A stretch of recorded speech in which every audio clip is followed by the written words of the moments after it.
Hello! Today I'm taking a look at Final Fantasy VI, and having recently discussed the broad strokes narrative qualities of the game, I think it's worth revisiting some key characters to a more detailed degree. Now, I think Terra is a great place to start here, and a fascinating character to consider, both in terms of Final Fantasy VI, and more broadly within the context of the Final Fantasy chronology. And while Final Fantasy VI is undoubtedly one of the more ensemble and decentralised titles, in terms of a heroic focal point, there are many who make the case for Terra being a protagonist of sorts, and while I personally maintain that it's a consciously non-individualistic game and story arc, Terra is unquestionably a significant element of that. And while she doesn't drive the adventure and propel us forward in necessarily the same heroic way as Locke or Sabin or other characters, she is certainly an important enigma around which much of the setting, themes and broad strokes story hinges, which we'll break down over the course of this episode. So, beginning at the beginning, I suppose a major argument for Terra's prominence is how she not only graces the logo of the game, but is introduced to us from the outset of the Final Fantasy VI adventure. The game opens with Terra, Biggs and Wedge marching through a snowstorm in Magitech armour, and the quite haunting scenario with her excellent theme tune is emphasised narratively by the uneasy dialogue between Biggs and Wedge, which brilliantly contextualises Terra's displacement and otherness in these circumstances right away. It also describes her immense magical power in the discussion about her killing several soldiers in a matter of minutes, and also her being under the control of the Slave Crown, which communicates to us, the player, that she is not in her right mind, and she is not naturally allegiant to her companions in this scene. And so it immediately and very concisely sets in motion the central dilemma of Terra's story, which is that of self-discovery and uncovering her true identity as a supernatural half-human, half-Esper, along with assuaging the loneliness and trying to find companionship after a lifetime of uprooted anchorlessness at the hands of the Empire. And so, to zero in on this and look broadly at the tropes and set pieces of other Final Fantasy games, we can observe how they do tend to draw on elements of fantasy and mythology when it comes to otherworldly, supernatural women. And whether it's the Lady of the Lake in Arthurian legend, or Lady Galadriel in Lord of the Rings, enigmatic mystic females have dotted fantasy stories for centuries, and root back, most probably, to folklore surrounding witches and witchcraft and stuff like that, which has been prominent in numerous cultures and folklore for hundreds and hundreds of years. But Final Fantasy has taken up this trope and run with it since it started offering identities and personalities to its characters, with Maria in Final Fantasy II having high base stats in magic, if nothing else, but more so Rydia in Final Fantasy IV, Terra, Aerith, Garnet, Yuna, and so on, all the way through to Lady Unifreya in 15, who followed in these footsteps and emphasised this magical female element. But what set Terra apart from her predecessors, and really matured and elevated this archetype to what I would argue became a blueprint for female leads that followed, is how her magical status was utilised in the story, and how it was used to both propel her own character arc forwards, but also draw tangent threads of the macro story together. And I've mentioned in the past how good Final Fantasy games tend to successfully bridge the personal plight with the broader plight and bring these tangent threads together. And this is precisely what Terra does and what her inclusion does in Final Fantasy VI. So first and foremost, the magical aspect of Terra goes further than simply defining her battle attributes, but it prompts the Empire's interest and use of her as a sort of biological weapon.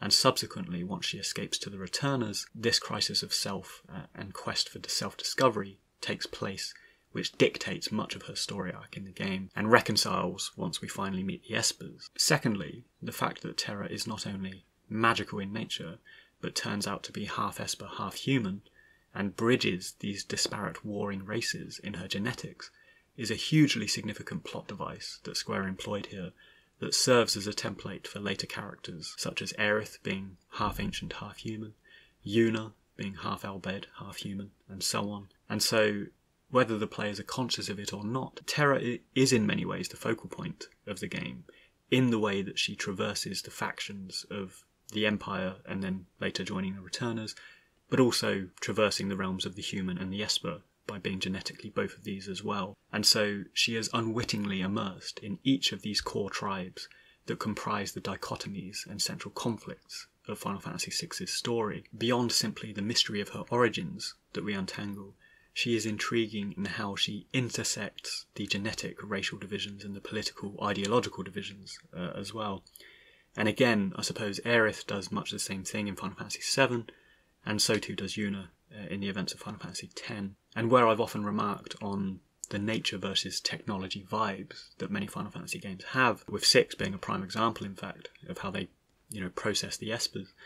But there's also an undertone in these characters like Terra of a more human acceptance of others too. And I quite like this, and I think it's part and parcel of many fantasy stories and many Fellowship quests, with Legolas and Gimli being prime examples of, this conflict between elf and dwarf that dictates so much of Lord of the Rings lore, and how they come together by the end of the Fellowship.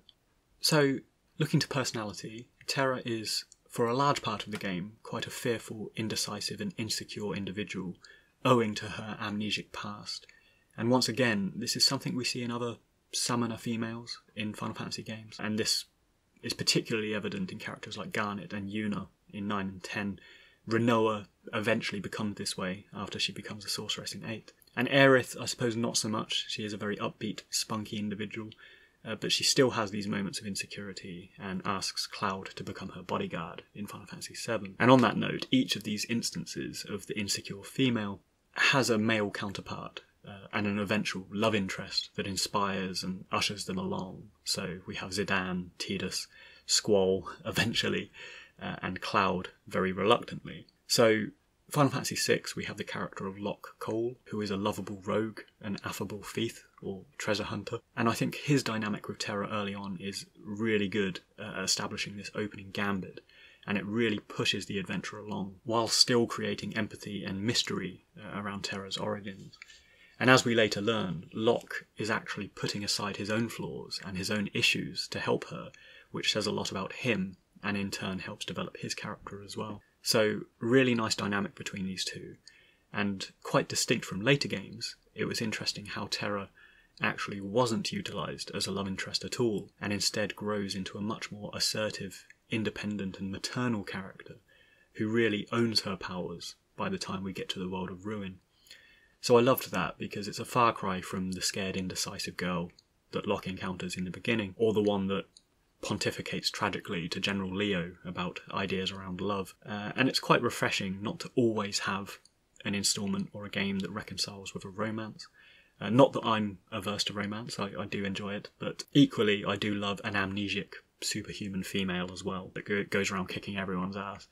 And this is something of a trope itself, I suppose, because if we look at excellent movies such as Luc Besson's Fifth Element or Robert Rodriguez's Alita Battle Angel, both of which I love, there is a place for a standalone superhuman female lead as well, and I think Terra slots neatly into that and sets Final Fantasy VI apart, I think. And I suppose just to wrap up on the persona, I know some players don't like these listless, indecisive character types.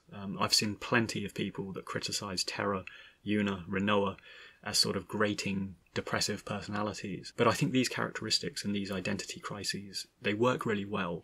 Firstly, because they foster the Fellowship.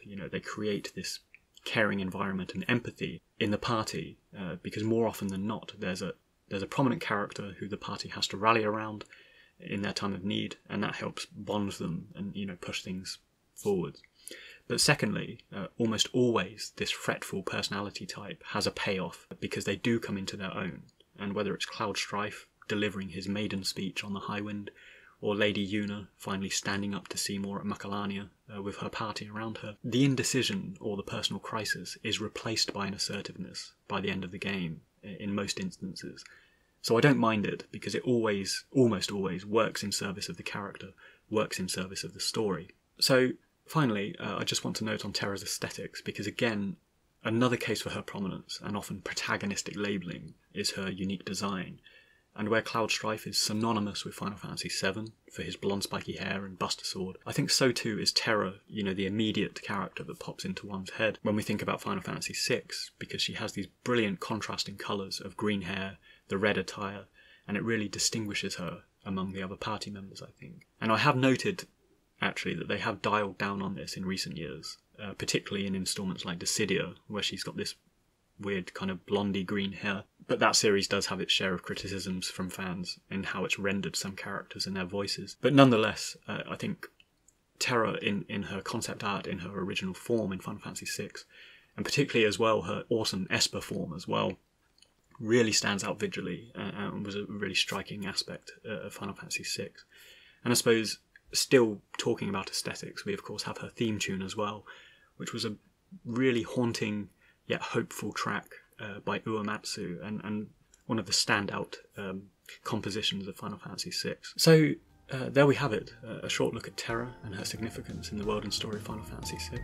If you got this far, thanks for listening, and I hope you enjoyed it. And if so, please consider subscribing, and feel free to check out the other Final Fantasy character discussions available on the channel.